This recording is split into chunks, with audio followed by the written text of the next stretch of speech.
In this lecture, we'll see about power semiconductor devices and their classification. Power semiconductor devices are broadly classified into three categories: power diode, power transistors, and thyristors. Power transistor is a family of device under which there are many devices, but we'll just see the operation of a power BJT in this lecture. Under thyristors, which is a family of devices, there are many devices, but here we'll see just the operation of a SCR. So if you see here, diode, BJT and SCR, the diode is a two-terminal device. The terminals are anode and the cathode. BJT is a three-terminal device. The terminals are collector, base and emitter. SCR is a three-terminal device. It has an anode, cathode and the gate. The difference between the symbol of diode and SCR is that SCR has got an extra terminal gate. A normal diode will look like this, and a power diode, the difference between a normal diode and a power diode is, the normal diode you have a black color ring at the end, and that is the cathode, whereas in the case of a power diode you have the anode and the cathode marked based on its construction.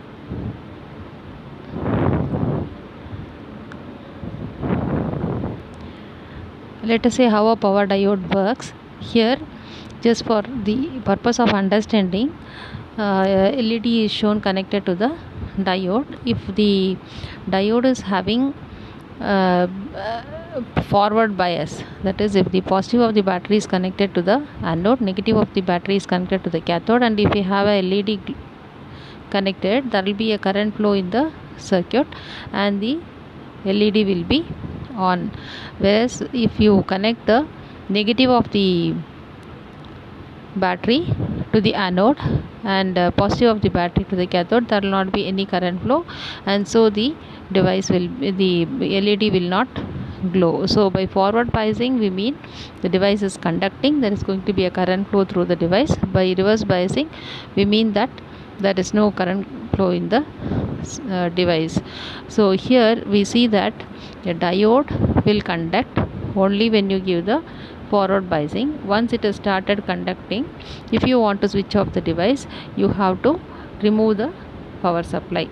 So once the power supply is given, you cannot have any control over the operation of the device. If you want to stop the operation, you have to remove the power supply. So we call that the conduction here is not controlled, it's an uncontrolled device. If you see the operation of a BJT will look like this, and it's a three-terminal device. We see the operation of a power transistor. Here I have shown a NPN transistor. So for a forward biasing condition, you have to have three conditions. The base emitter should be forward biased, that is, the base being a P layer should be connected to the positive, emitter being a N layer should be connected to the negative. That means this PN junction is forward biased and this emitter is already connected to the negative, so we connect the collector to the positive. So when you connect this collector emitter like this, it becomes reverse biased, and if we give a base current, we say that the device is forward biased. So when forward biasing is done, there will be a current flow in this circuit and this LED will be glowing. If you want to remove the operation, that is, if you want to reverse bias the device, then there is no need to remove the supply. It's enough that the base current is removed from here. Here we see that there is a base current, here there is no base current. If we remove just the base current, the device will be off. So if we want the operation of the device, we can give the base current. After forward biasing the base emitter and reverse biasing the collector emitter, giving the base current, we can make the device on. That is, a current flow can be there from collector to emitter. If you want to switch off the device, simply it is enough to remove the base current. So here we see that when the device is to be switched on or switched off. In both the ways we have a control. Give the base current, the device is on. Remove the base current, the device is off. So we have a control over the operation of the device. The third device is the SCR. SCR will look like this. It's a 3-terminal device. The terminals are anode, cathode and the gate.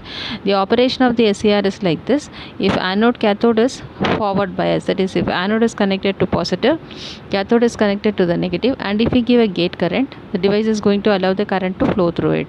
If you remove the gate current after the conduction has started, still the device will conduct. So even if you remove the gate current, the device will be conducting. If you want the device to be off, then the anode current should be completely stopped. So here we can see that we can have a control over its turning on operation. Whenever the device is to be on, we can give the gate current, the device will be on. But if you want to switch off, there is no other go, you have to remove the supply given to the anode cathode. So here we have a control over its turning on, but you do not have a control over its turning off.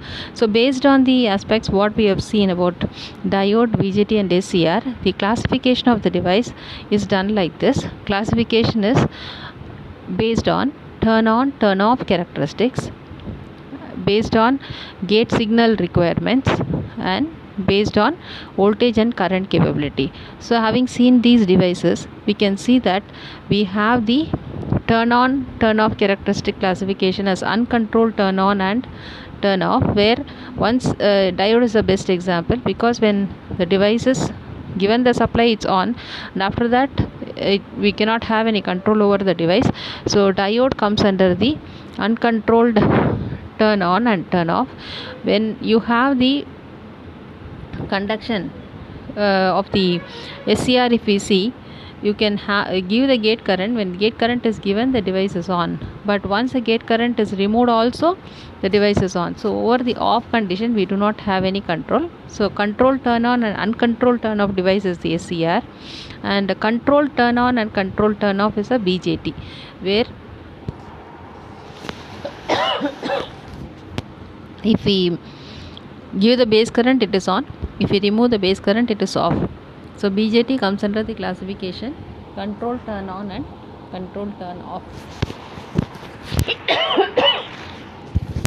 Based on the gate signal requirement, it is classified as continuous and pulsed gate. If the BJT is conducting, the base current should be continuously be available.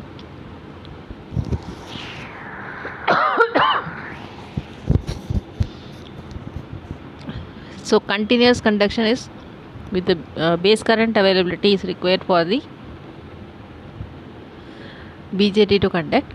Whereas with the SCR, if we give the gate pulse, it is on. If you remove the gate pulse also, it is on. So it is coming under the capacitor gate requirement. Voltage and current capability, it can be bipolar if it is BJT, unipolar if it is SCR. So the classification of the devices is like this. We can say that the diode is a uncontrolled turn on and turn off device. BJT is a controlled turn on and off device, plus it needs a continuous gate, and SCR is a controlled turn on and uncontrolled turn off device, and it requires a pulsed gate.